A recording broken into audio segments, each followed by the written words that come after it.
Hello guys! Today ay Sunday here in Norway and it's clock 2 I think sa hapon.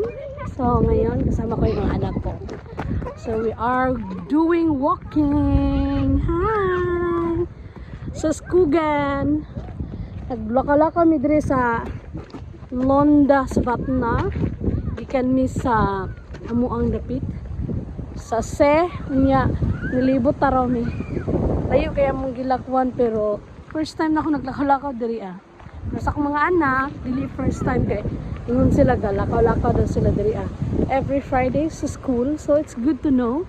Kay alam nila yung lugar. Maganda pala dito. Tingnan nyo. Parang may ano dyan. Lake ba?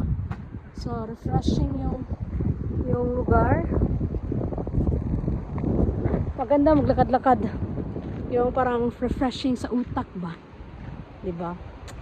It's my first time. Thank you Lord. Kasi ano tayo? Break tayo sa work. Wala tayong work ngayon. So, samahan natin yung mga anak natin. Maglakad-lakad. Time here. Can take a picture here. So, maganda pala yung view dito. Diba? May upuan dyan. Mag-upo at saka magtingin-tingin. So, maganda, diba? Ang ganda ng paligid.